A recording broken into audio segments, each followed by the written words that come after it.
What's up, guys? Today we're going to be chatting about more new drugstore and affordable makeup, and this is not a first impression. I've tried all of these products out several times and have some solid opinions formed on them, so I figured it was time to make a video. And just putting this out there, there are no bad products in this video. Everything I either liked or loved. So let's just go ahead and jump right into it. I have a new foundation stick from Essence. This is $6.99, so incredibly affordable. And what really impressed me right off the start is the shade range on this. 43 shades, which is impressive for any brand, but Essence has never really been known for having a great shade range. In fact, it's usually been pretty limited, but 43 shades to pick from. I actually sat there for a while trying to figure out which one to order, and I don't know if I got the perfect match, but I think it's pretty close, and at $6.99, I feel like I could just order another one. It's not really a big deal. So this claims to be a creamy, blendable formula with a natural matte finish. It claims to be perfect for a light, effortless look or for quick touch-ups, and that it's your skin's new BFF in a stick. And I ended up getting the shade 130, which is described as light with cool, rosy undertones. And like I said before, it's not perfect. I think rather than those cool, rosy undertones, this has a little bit of like a peachy undertone. It's a little warmer than I was hoping for, but it's not terrible. I feel like it blended into my skin pretty well. So I'll just show me applying it, and you can see what the coverage level's like, and I'll just kind of talk over the little insert here. So as far as the texture goes, if I had to compare it to some recent stick foundations that have come out, like the Milani one and the Colourpop one, I would say this feels a little bit less silky than those do. Those have a thinner texture as far as foundation sticks go. This one feels a little more like a traditional foundation stick. So it has a little bit more creaminess to it. It's a little bit heavier weight, but yet it still blends into the skin really effortlessly. I had no trouble with streakiness or patchiness, although I did get better results applying this with a brush rather than my fingers. I felt like it just looked a little bit more flawless that way. I didn't try applying it with a sponge only because it is pretty sheer, so I felt like a sponge would just sheer it out even more. I think the brush is probably your best option here, something that's a little bit more dense. And it does have decent coverage, but it's still on the, I would say, sheer to medium side. So it is very similar to those other options that I mentioned, like the Milani and the Colourpop. It's not going to be a full coverage option. So that's just something to keep in mind. This is gonna just be a product that will even out your skin tone, make you look a little bit more put together, but it's not going to hide anything major. And I think compared to some other foundation sticks, this one is a little bit on the drier side. It has that natural matte finish they were talking about. So while the Milani and the Colourpop have more of that satin skin-like finish, this one does skew a little bit more matte. And I think that's not really a big deal for me heading into the summer, but it might be slightly too dry for my skin in the winter time. Right now though, I feel like as long as I moisturize well, it looks really good, and I didn't find it clinging to dry patches or looking cakey or anything. So I do actually think this is really nice, and particularly at the $6.99 price point, you can't go wrong with it, even if it's just something like they said where you want to use it for touch-ups or just a light layer, just something really quick and easy you could just throw in your bag or your travel bag if you're going on vacation. I might even use this just to apply over a tinted sunscreen just to maybe get a little bit more coverage, but nothing crazy, because in the summertime, I generally go for lighter coverage anyway. And it's funny because I was looking at the reviews on the Ulta website, and right now this is at about 3.9, which isn't the best rating, but when I looked at what people were complaining about, everybody's talking about how it doesn't have enough coverage. It's not really the formula, it's more of the coverage level, and people expecting a stick foundation to be a little bit more full coverage. And I think traditionally they have been, but we're seeing this crop of new stick formulas coming out that are just a little more on the sheer side, like the other ones I talked about earlier. And this is just totally personal preference, but I like that because traditional stick foundations I always felt to just be a little too heavy. Like think of the Max Factor pan stick from back in the 80s and 90s. I I think even after that, in more recent times, a lot of the sticks just kind of were too heavy for me and they looked like a mask. And the latest ones don't. So it could be that the negative reviewers were expecting something like that and didn't get it, but there are also a lot of positive reviews too. So I think, I just wanted to make sure that you guys know what this is going into it, that it is a more sheer product. It's not going to give you a ton of coverage, but for me right now, it's enough. And if I need more coverage in any particular area, I'll just put a little concealer and I'm good. So overall, I think this was a nice surprise from Essence. I don't really have too many complaints about it. Is it my absolute favorite foundation stick? I don't know. I think I still might prefer the Colourpop one, but we'll have to see as I use this more. I think this one is a little bit grippier to my skin than the Colourpop. That one, like I said, it's very slippery, very silky, and sometimes it slides around on top. This one I think actually has better grip to your skin. So while I do like the finish of the Colourpop one better, it's not quite as matte. This one stays a little bit better. So I feel like there's kind of pluses and minuses to both. Next up, I have a new palette from Alter Ego that I was so excited to see them come out with. This is the Amberglow palette,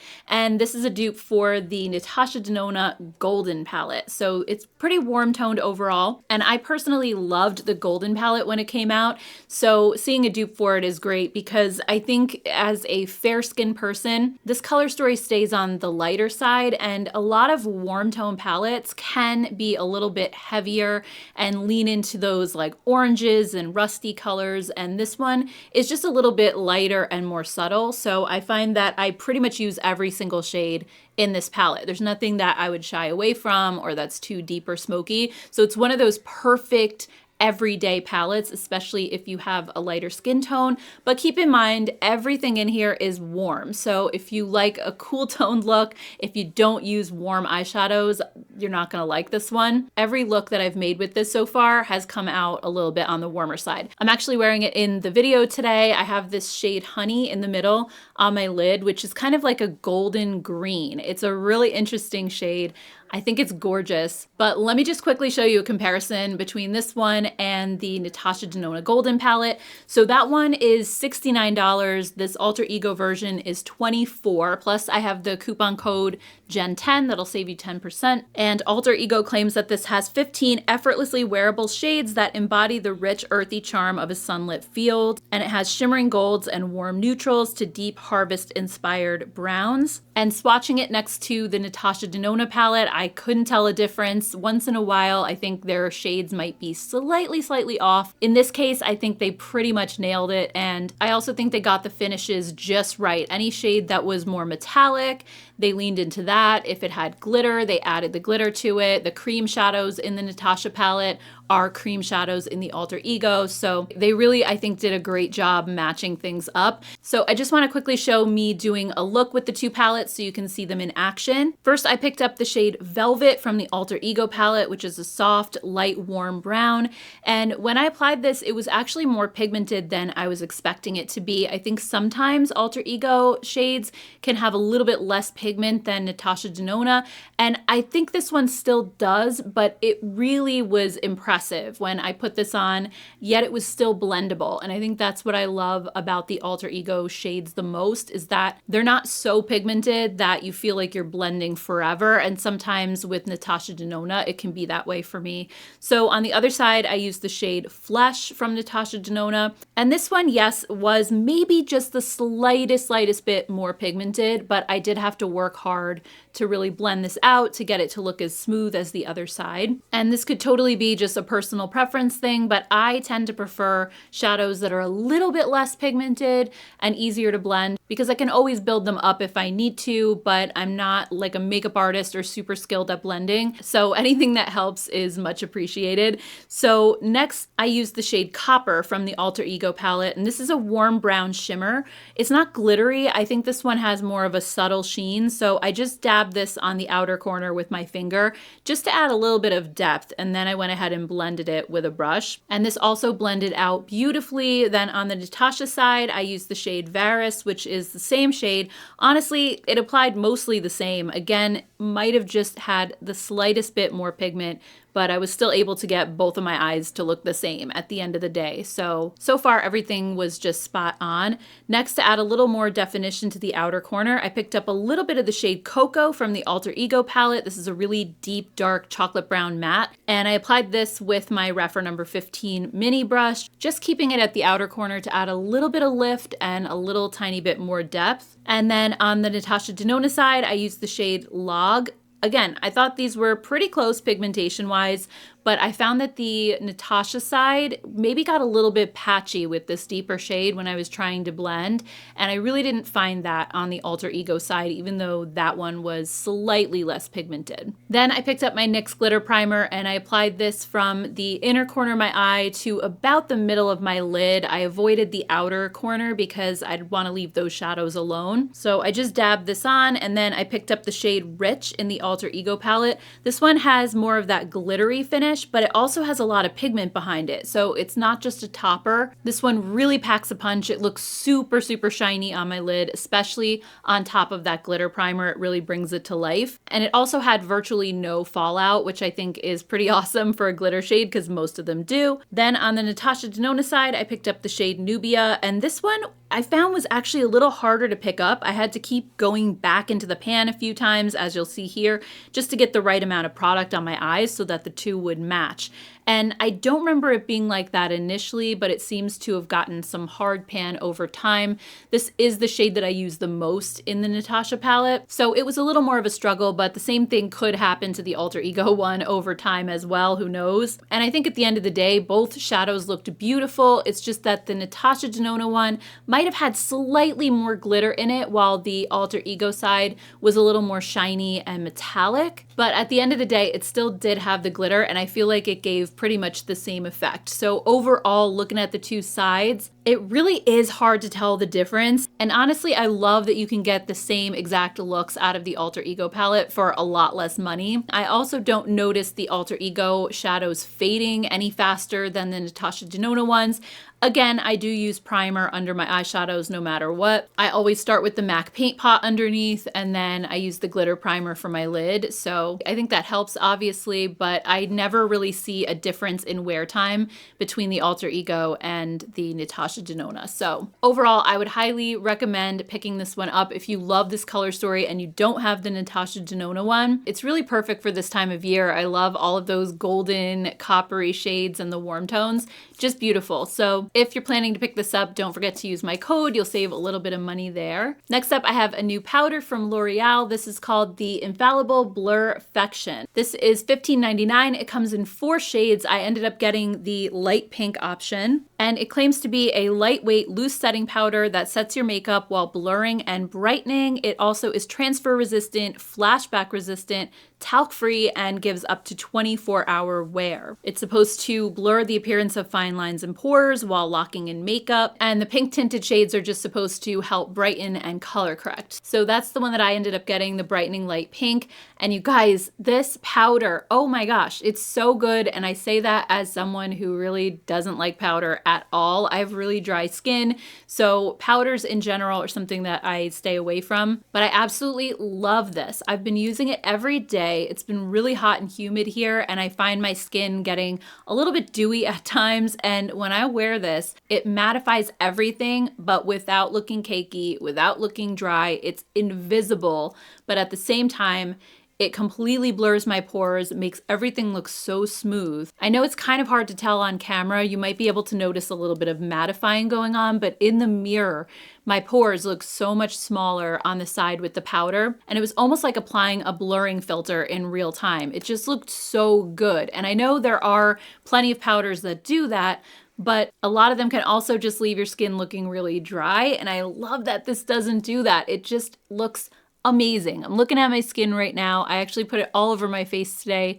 and I can't tell that I'm wearing a powder. I even put it on top of the Essence foundation stick, which already has kind of a little bit of a matte finish, and even with that, my skin still doesn't look dry. So I love this, and I also appreciate that it's talc-free. I know a lot of people are looking to go talc-free these days.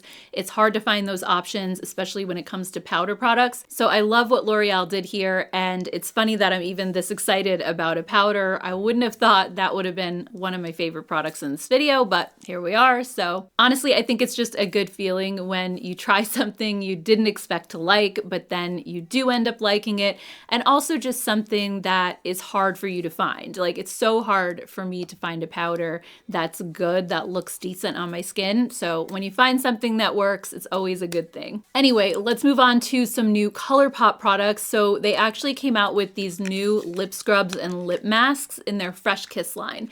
So you guys know how much I love their Fresh Kiss lip balms. These are very similar to the Summer Fridays ones. They have almost identical packaging. They have some of the same scents. The formula is really close. It's honestly one of the best dupes when it comes to just getting everything just right.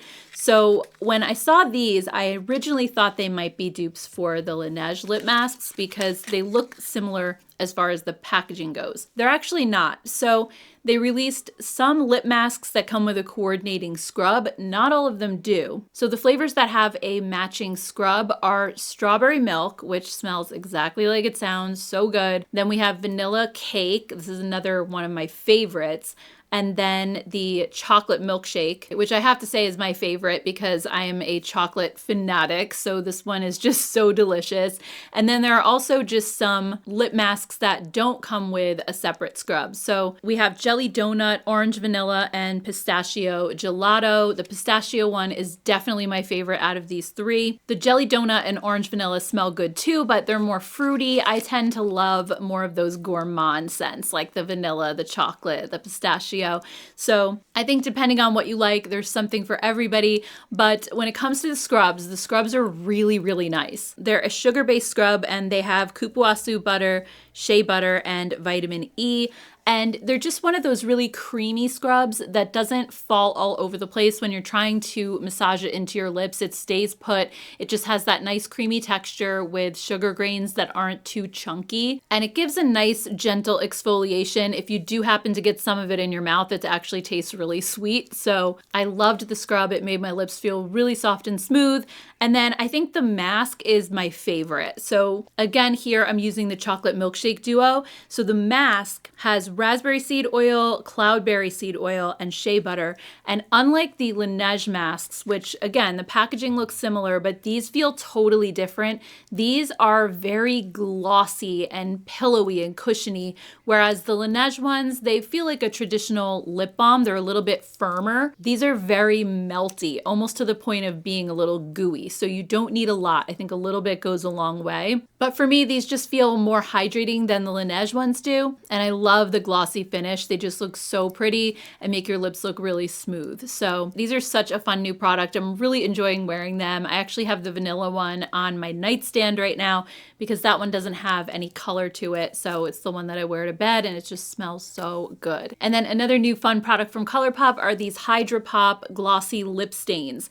So they sent me all of the different colors to try. These are so fun. They claim to be a water-based formula that's not like a traditional lip stain. It's glossy and then leaves the stain behind. It has a refreshing gel cream texture that feels weightless and ultra comfy throughout the day for hydration and color that won't stop. They have squalane, and these are $9 each. I actually do have a coupon code with Colourpop, but they're having a sale right now. So depending on when you're seeing this video, I don't think my code works when they're having a sale, but if they're not, my code will save you $5 off a $25 purchase. So another thing I wanted to mention is this little pop socket that they have for these. So you can attach this to your phone and it'll hold their glossy lip stains. So it's kind of like the Rode phone case that holds the lip balm thing. And I believe the pop socket is $20 on their website. So just kind of a fun little extra if you're interested. But I just did a demo of me applying one of these the other day, and I'm wearing the shade Baby Fox, which is this beautiful rosy brown shade. And I love the feel of these. They feel like a gloss going on, but they do leave that little bit of a stain behind. Now, I wouldn't say the stain lasts all day because honestly, it's just the nature of lip stains. If you have formulas like this that have a little more moisture behind them,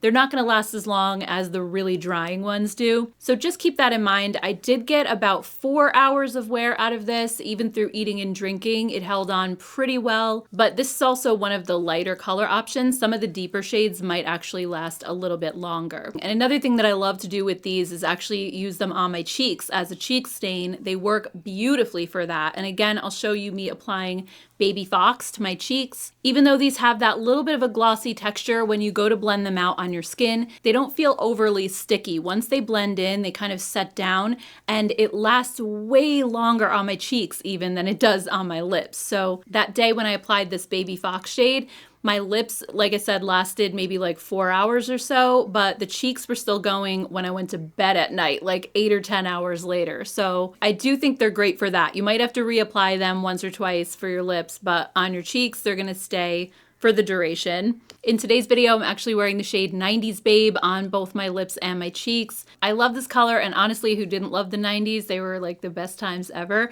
And compared to the Baby Fox shade, this one I would say is just slightly deeper and maybe a little bit more of a rosy brown. This one has some pink in it, but it's more brown. So I think this color is beautiful, and it gives a really gorgeous flush to my cheeks. I've also been wearing the shade Mantra a lot. This one's a really pale, cool tone pink. So this is a great everyday shade if you like a cool tone look, and then a little dramatic is also a cool tone pink, but this one's more of a hot pink and gives you a little bit more pop than this one does. So anyway, I'm really enjoying this formula too. I love that it's a 2-in-1, even though they don't technically say you can wear it on your cheeks. I love to do that anyway and just kind of match my lips and cheeks together. So anyway, guys, that's all I have for today's video. I hope you enjoyed watching. Let me know what products you're interested in checking out, or if you have tried these already. I'd love to hear your thoughts down in the comments below. Let us know what your experience was. It's always super helpful. And I just want to take a minute to thank all of you so much for taking time out of your day to watch this video. I really, really appreciate your support. And if you have some extra time and you'd like to watch another video, I do have another one with some new drugstore stuff right here that you could check out next. Thank you guys so much. I hope you have a great rest of your day, and I'll see you in my next one. Take care, guys. Bye.